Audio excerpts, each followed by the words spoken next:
With Lucky Land Slots, you can get lucky just about anywhere. Dearly beloved, we are gathered here today to... Has anyone seen the bride and groom? Sorry, we're here. We were getting lucky in the limo and we lost track of time. No, Lucky Land Casino, with cash prizes that add up quicker than a guest registry. In that case, I pronounce you lucky. Play for free at LuckyLandSlots.com. Daily bonuses are waiting. No purchase necessary. Void where prohibited by law. 18+. Terms and conditions apply. See website for details.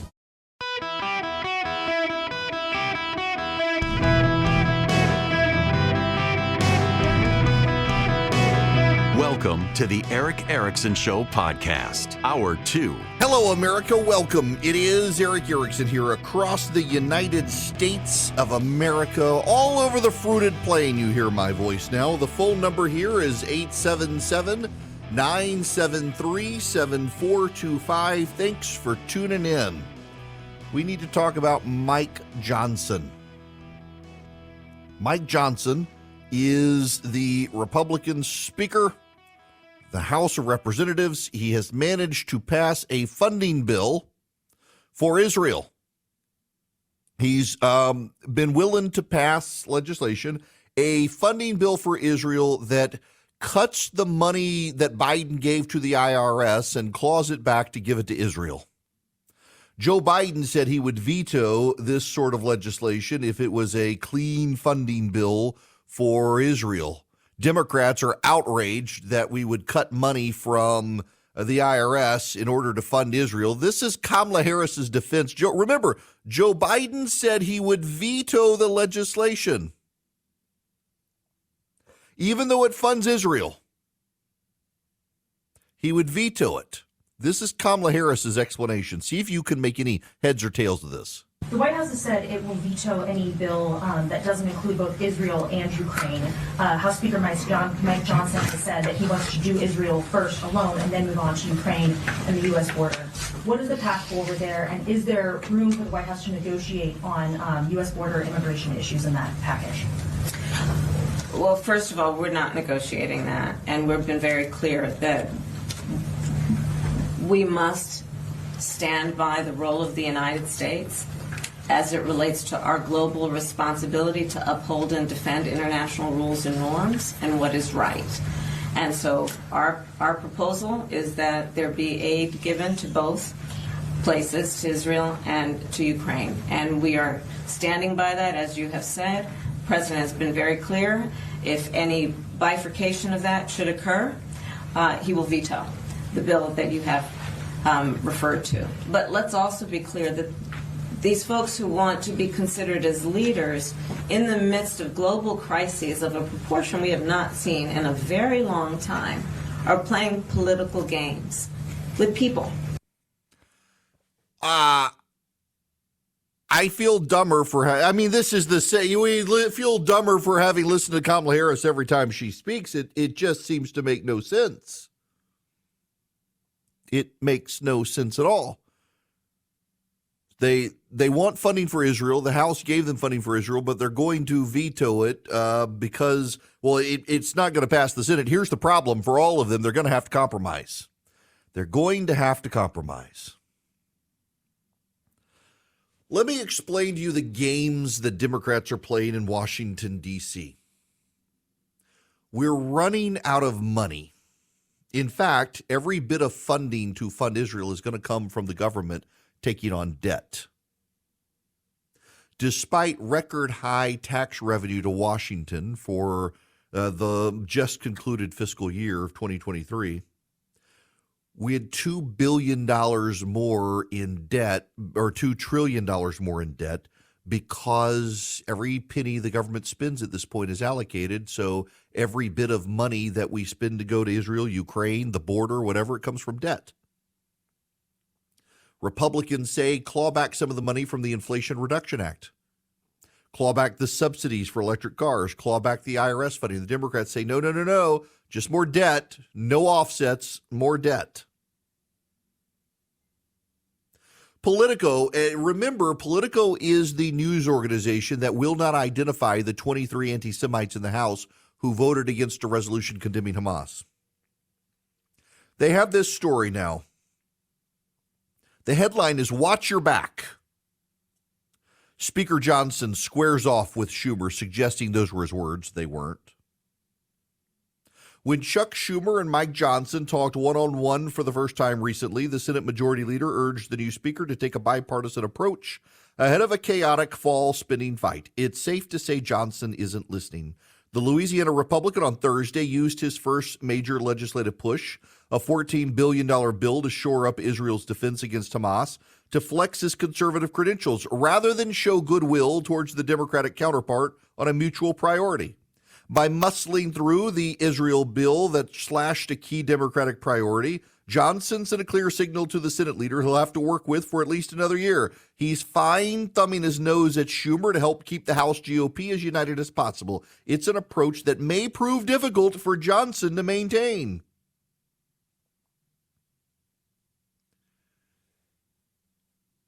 The framing is always that Republicans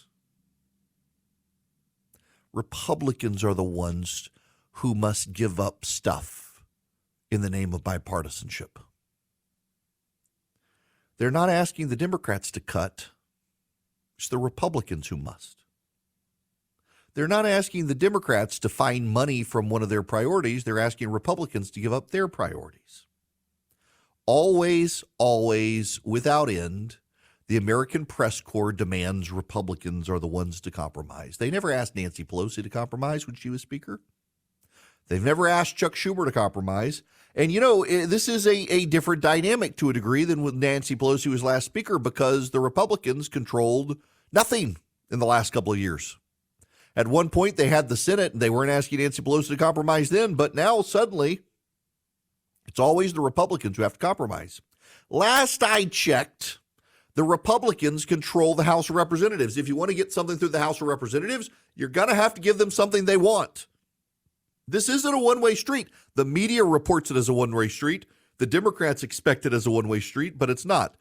I mean, put it to you this way. Democrats are having a meltdown. They are having a meltdown about Republicans demanding cuts in order to fund Israel. This is the first time they've ever demanded cuts for us to fund Israel. Well, you know, you guys rammed the Inflation Reduction Act through, bypassing a filibuster by using reconciliation, and Republicans are going to make you claw part of it back now. You want money for Israel, Republicans are willing to make you cut something, and frankly, fiscally, you need to cut something because there's no more money to spend. So what are you going to cut? Republicans are never allowed to have their cake and eat it too, and Democrats are expected by right to have their cake and eat it too, and now Republicans are saying no.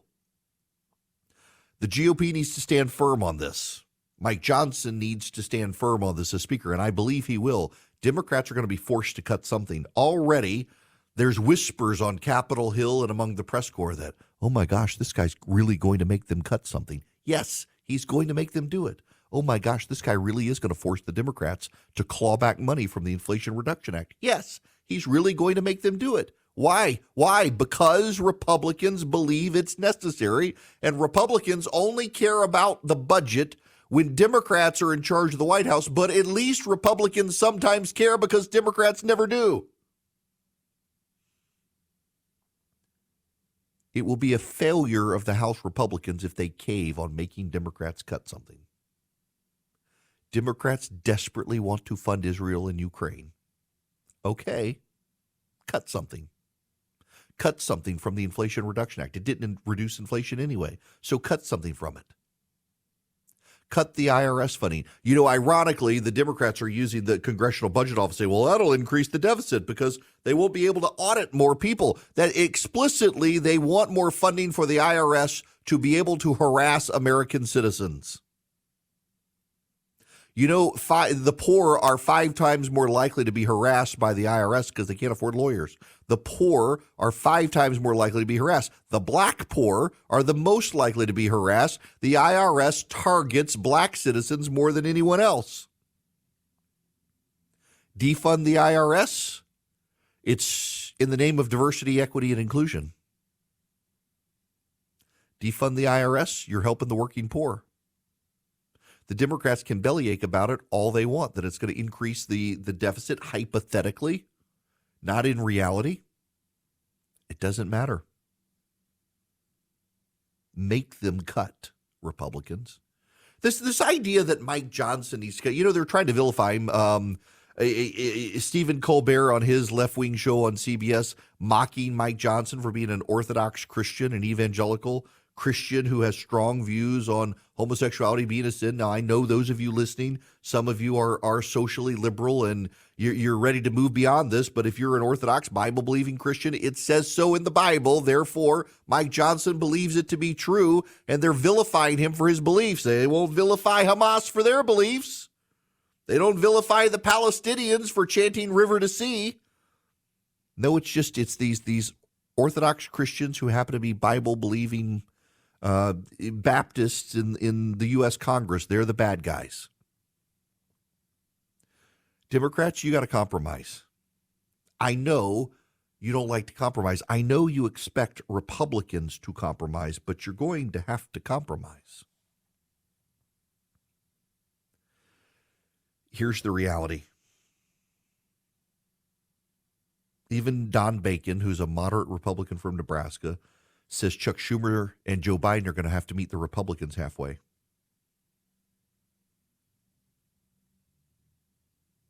Schumer says the House Israel aid plan is not serious. Why? Because they want to cut funding to the IRS? Because they want to claw back money from the Inflation Reduction Act? Republicans are very serious about this.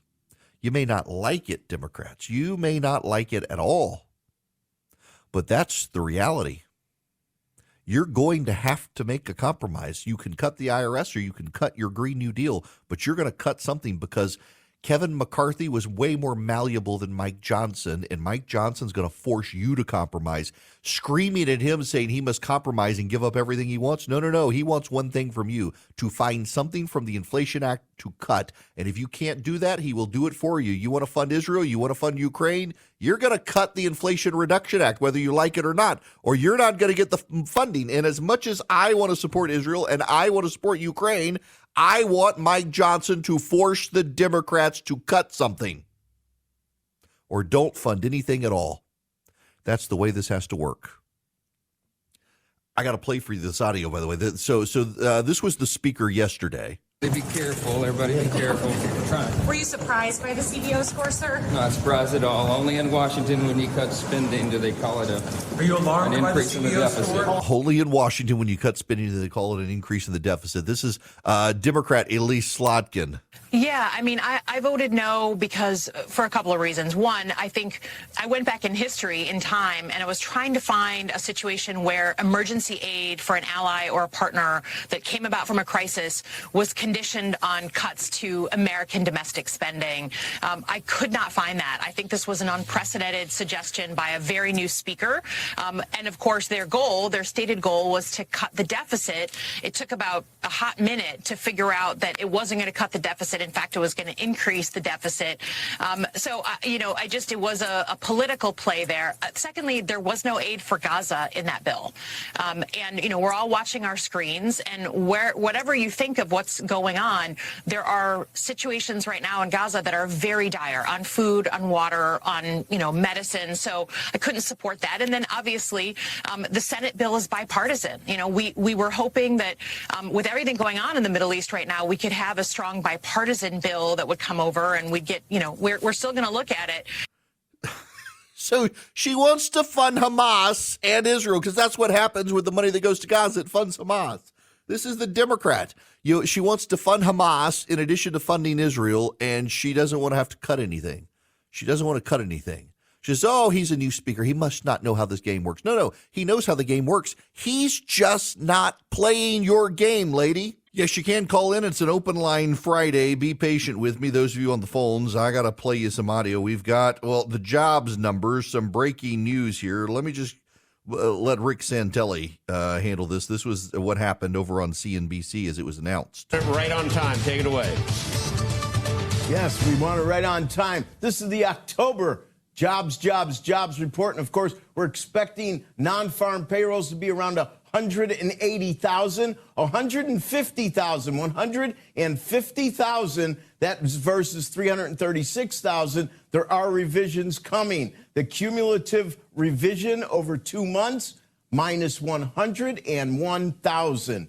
So that 336 turns into 297. Now let's move along, shall we? The unemployment rate, and do keep in mind our last look on the unemployment rate was pretty important because we had 3.8. It moves up again to 3.9. 3.9. 3.9 would be the highest level going all the way back actually to January when we were at 4%. And just for a comparison, we were at 3.7 1 year ago if you look at October of 22 versus October of 23. Now, average hourly earnings up 0.2. Last month was up 0.2. It gets revised to up 0.3. Up 0.2 is basically the lowest levels that we've had going back to February of 22. If we look at average hourly earnings year over year, they're up 3.9%. That is something to, they're up 4.1%, up 4.1%. This is a new cycle low. If you look, since we hit 5% in November of last year, this is the lowest level. And to find a lower one, you have to go all the way back to June of 2021, where we were at 3.9. And once again, just to take a look back to last October, it was at 4.9. So if wages are something that are making many feel a little nervous, especially in light of some of the strikes and some of the settlements and some of the juicy contracts, we do see that it is coming down. It's still much loftier than 3.1 and 3.6 in Feb and March of 2020 pre-COVID, just to put some context to it. All right, so that's a lot of numbers for you, but here's to make of it. The U.S. economy added 150,000 jobs in October, coming in below expectations. But beyond that, they also revised down the job hires there. 8 of the last 9 months have been revised lower, and a large portion of those hires are government hires. Last month, a large portion were second jobs. So it looks like there really remains underlying weakness, and wages are going up. They're just not going up high enough to catch up with the cost of living. So that's another problem in the economy. But they tell us everything is fine. Now, I got to tell you about the Eden Pure thunderstorm. It's fine. I've got one packed for tonight when we go to Louisiana, because they wipe out hotel smoke odors if someone's been smoking in a hotel room before you get there. Rental car odors as well. They just work. You can plug it up with a USB cord, or you can plug it into the wall. The Eden Pure thunderstorm, it's an air purifier, so it gets rid of dust and pollen, but where it really shines, odor elimination. We were at a hotel, Barnsley Gardens. I love this place up in North Georgia, but they've got little cabins and fireplaces, and they run the Eden Pure to wipe out the smokiness from the fireplaces, and it works. It really does. Phenomenal. It cleans the air, the Eden Pure thunderstorm. You can get 3 of them for less than $200 at EdenPureDeals.com. EdenPureDeals.com. The discount code is just ERICK, E-R-I-C-K. I was pleasantly surprised when I found them when we went up to Barnsley. I found them in a doctor's office a couple of weeks ago. They wipe out bad odors, smoke odors, pet odors, litter box odors, cooking odors, musty odors, you name it. They clean up the air. So you can get 3 of them for the basement, your RV, your travel bag, your upstairs, your downstairs, wherever you need them. EdenPureDeals.com. The discount code's just my name, Eric, E-R-I-C-K. Get 3 Eden Pure thunderstorms at EdenPureDeals.com for less than $200. Hello there. Welcome. It is Eric Erickson here. The phone number of this Open Line Friday is 877-973-7425. Before I move on to other topics, I do want to take a phone call from Cindy. Welcome to the show, Cindy. How are you? I'm great. How are you? Great. Good. So my question is, the House has just passed a bill to provide support to Israel as a one-line item, and I support that it's just a one-line item.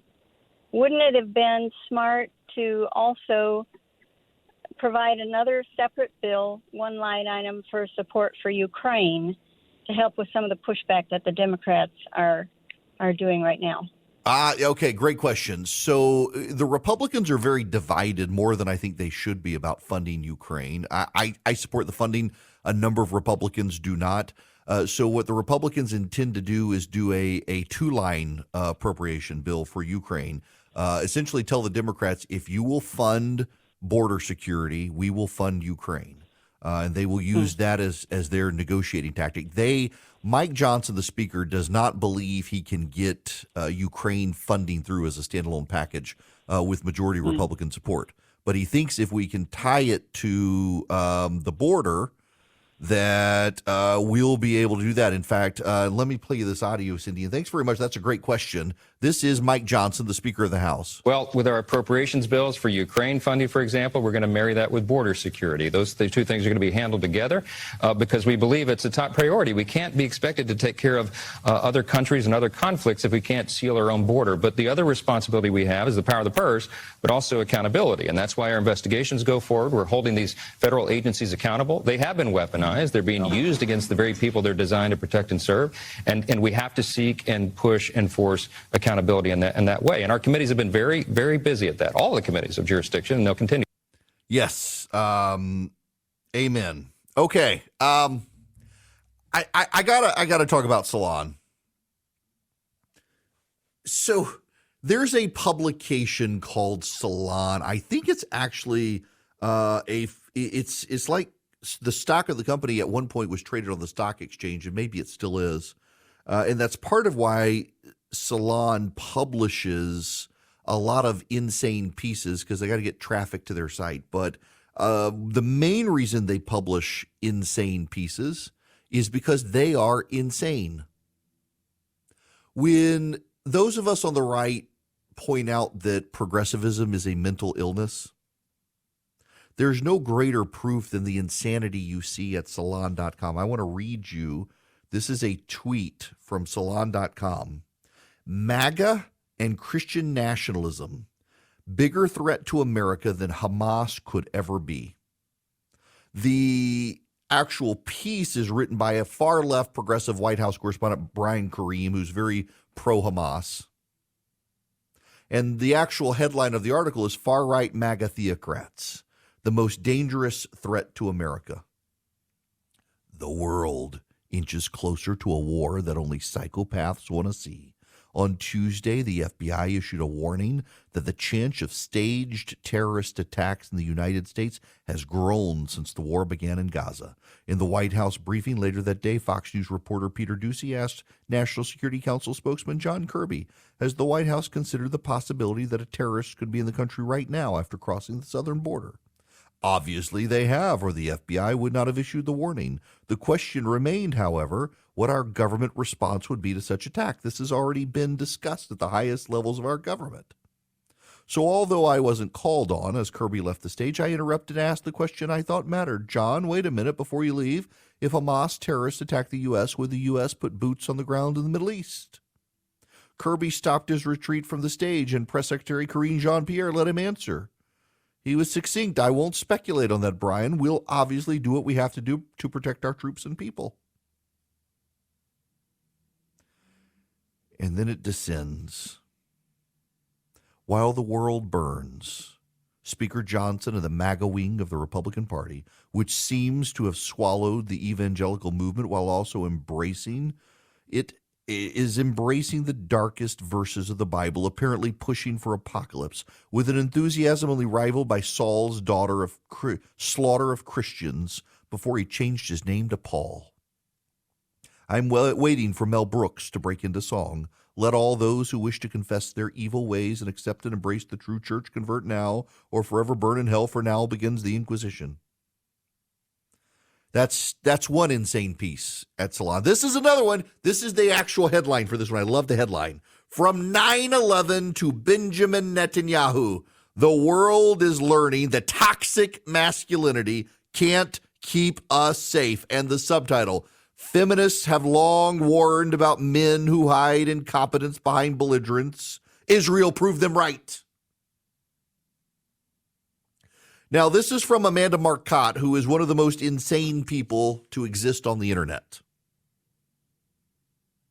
And she equates Benjamin Netanyahu and the attack in Israel with George W. Bush. Now, you do have to, in context, which she does not give, remember, George Bush did not become president until the end of January of 2001. The attack happened in September, had been planned well in advance during the Clinton administration, but she essentially wants to blame 9/11 on George W. Bush. And what's so crazy about this is it's an insane rambling that essentially these warmonger men make the world less safe. We need more pacifists and we need more feminists. Now, the larger point here is the left is insane. It is a mental illness. I mean, for Pete's sake, people, let's just break this down for you so that you completely understand this. At the University of Pennsylvania, at Harvard, at Columbia, if you misgender someone, those academic administrations consider it violence. If you misgender someone, it's considered violence. But if you chant death to the Jews, it's considered free speech.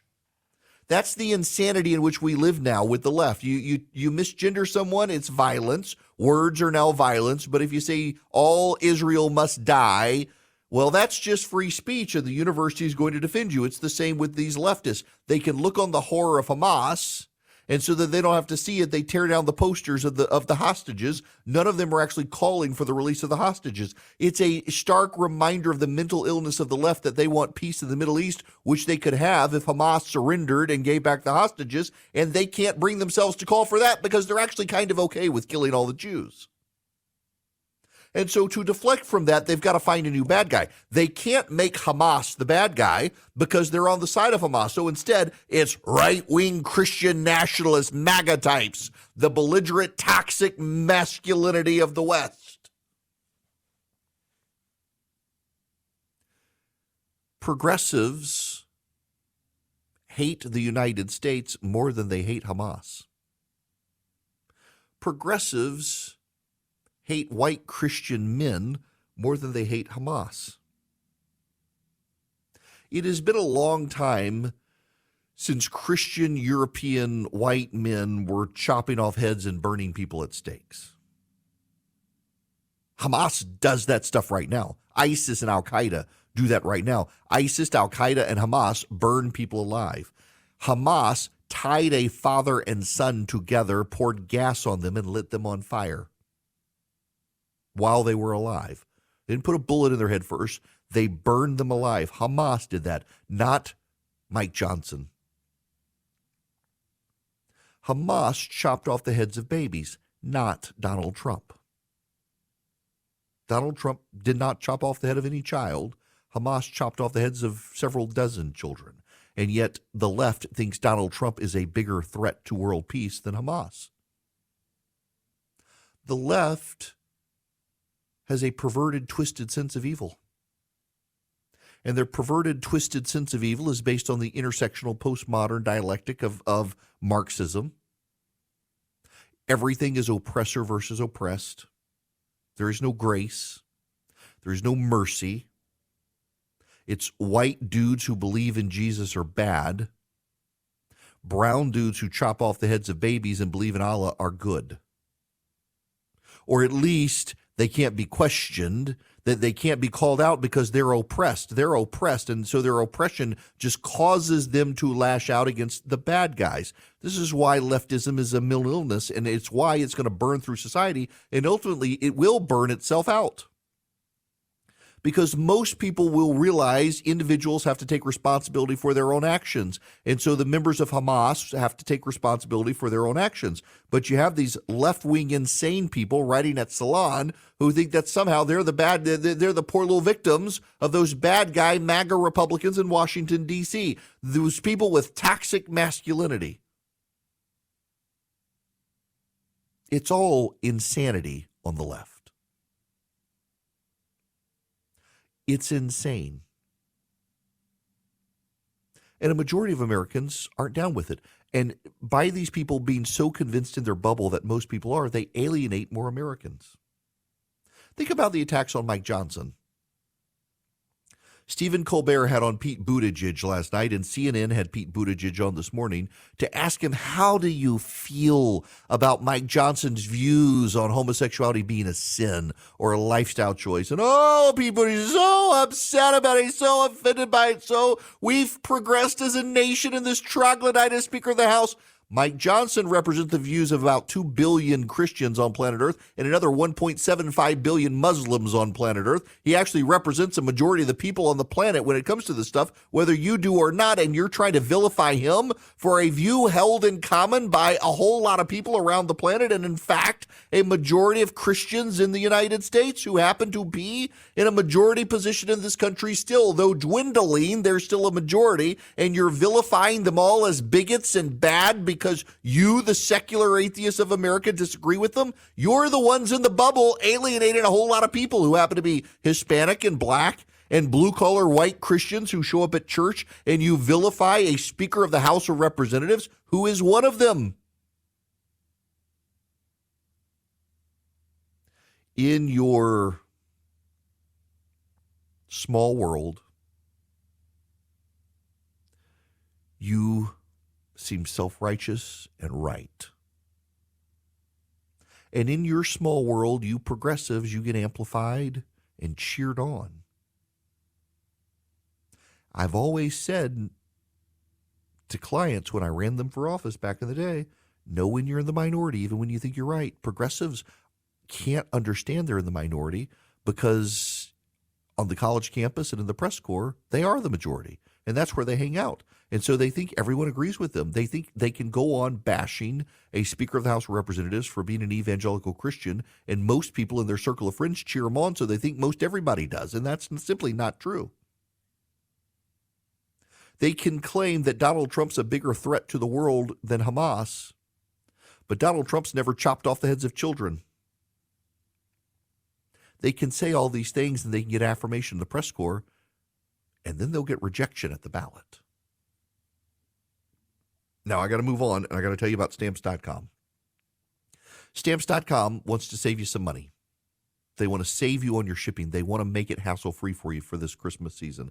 So I've got a package for a listener to the program. I'm sending a listener who did something nice to me. I'm sending him a thank you package, and it's sitting in the lobby in my office. I'm waiting for UPS to pick it up. With Stamps.com, I found the fastest way to get it to him. It wasn't the cheapest option. I wanted the fastest option, though, to make sure he got it quickly. And I was able to do that and save money up to 84% off UPS and post office rates. And they're going to come here and pick up the package. I never have to go stand in line, and neither do you. That's one of the genius benefits of Stamps.com. Skip the lines, make them come to you, and they will with Stamps.com. All you have to do to take advantage of this great offer is go to Stamps.com, click on the microphone, and put in my name, Eric. And you know what you get? You get a free digital scale, you get free postage, you get a free trial run on Stamps.com, and then you do not have a contract to sign, and you do not have any long-term commitments to Stamps.com. You can cancel at any time. But in the meantime, while you're using them, you get the great rates from the UPS and post office. You can arrange pickup at your office. You get the free digital scale. You get everything you need. I've even got a little thermal printer I bought that prints off Stamps.com labels. So I just slap it on the box. They come pick it up, and I'm good to go. You can too. Go to Stamps.com, click on the microphone, put in my name, Eric. Get your great offer. Hello and welcome. It is Eric Erickson here. The phone number is 877-973-7425. I got to play this for you. This is too good not to play for you. This is Elon Levy. He is the spokesman for the Israeli government, veteran of the IDF. He was asked a question about the leader of Hezbollah who gave a big speech. Thank you for your question. We listened to Hassan Nasrallah's long and rambling speech. I admit it was so boring. I don't know whether his speechwriter was killed in recent IDF strikes on Hezbollah up in the north. I would note that despite the large crowds, Mr. Nasrallah himself was not on stage. He was hiding in a bunker like a coward. And if I were giving a long hour-long speech defending the pedophile rapists of Hamas, I would be afraid to show my face in public as well. Tell us what you really think, Elon. Well done. Well done. So, yeah, the leader of Hezbollah did give a speech. He actually doesn't sound like Hezbollah is going to engage. He also blasted Iran for helping Hamas more than they help Hezbollah and costing Hezbollah soldiers, their soldiers getting killed by Israel in the United States. And Iran actually launched a couple of missiles that blew up Hezbollah in Syria. They're upset about that. They think, from what I'm reading, Hezbollah is naturally on the side of Hamas, but thinks Hamas overplayed its hand and does not need to be helped. So we'll see what Hezbollah actually does. They're actually worse than Hamas to a degree, although they've gotten more political over time than Hamas. Hamas just savage monsters. Hezbollah actually is more interested in running government. And when I was a kid, Hezbollah tried to kill me. So I don't particularly like them. They tried to blow up my school when I was little overseas. By the way, speaking of that, just me growing up overseas reminds me of my parents. Reminds me, my mother has corrected me and said I should tell you all. My father is 84, not 85. Turning 84, not 85. I'm a year off. Thought he's a year older than he actually is, but that's okay. Now, when we come back, Homeland Security accidentally released a terrorist into the United States. They arrested him, and then they accidentally processed him and let him out, and then they had to find him and arrest him again when they realized they had accidentally processed him and gotten him out. And that's not the only thing. A Jordanian national who is an illegal alien who crossed the southern border has been arrested in Houston planning attacks on Jews. The border matters greatly. We'll get there. Judy was boring. Hello. Then Judy discovered ChumbaCasino.com. It's my little escape. Now Judy's the life of the party. Oh, baby, mama's bringing home the bacon. Whoa, take it easy, Judy. The Chumba life is for everybody. So go to ChumbaCasino.com and play over 100 casino-style games. Join today and play for free for your chance to redeem some serious prizes. ChumbaCasino.com. No purchase necessary. Void where prohibited by law. 18+ terms and conditions apply. See website for details.